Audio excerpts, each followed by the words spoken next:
And we see your number is A10047. And maybe change our clothes. By the way, our clothes was changed once a month. Okay, but could you just say again, what was the name of that area? Oh, Brzezinki.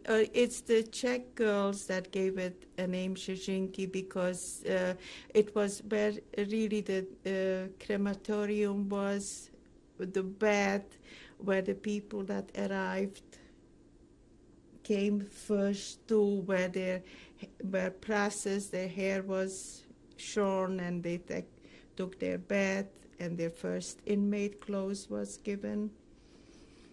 And Brzezinki means white birch trees, which were in, there was a small group of white birch trees, and that's why they called it Brzezinki. And where the clothing was processed, we called it Canada.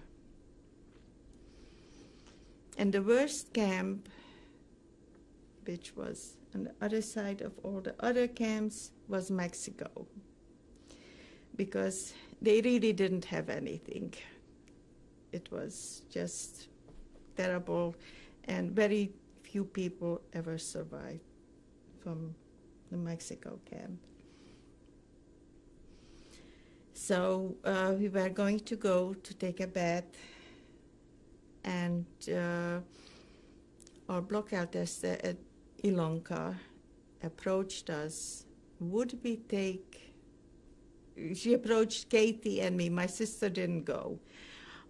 Would we take a pail of potatoes, which had part of a radio in it, down to the Brzezinki, and one of her sisters worked there, and she's going to take it from us.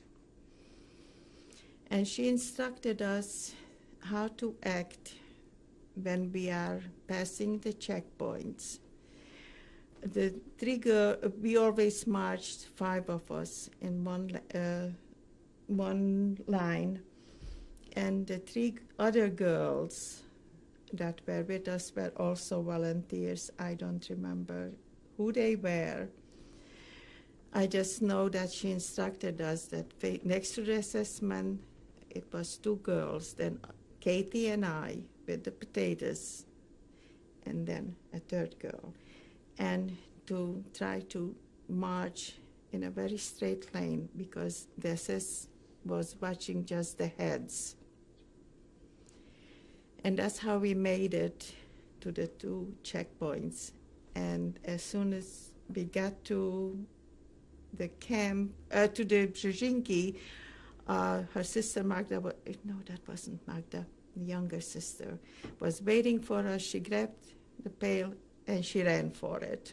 So you smuggled a radio. How did you? Part of a radio. Okay. And later Ilonka told us that the radio was assembled and it was working, and it was working someplace in Camp B, and they were in touch with the partisans. How did that make you feel? Very happy, and also, you see, with us dying, we never thought that we'll make it from there. We just, out of Auschwitz. But we wanted to die on our terms, not in German hands. And it made me feel that I accomplished something. It didn't help that much, but I felt at that time that it was a big accomplishment.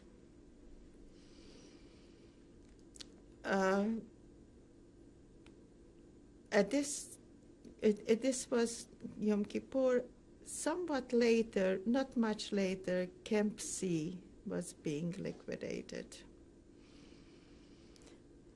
And by mid-September or toward end of the September, the leftover girls, about 150 of them, which were poor things, really just skeletons, were gathered up, and they were put between Block 1 and Block 3, which was facing our Block 2.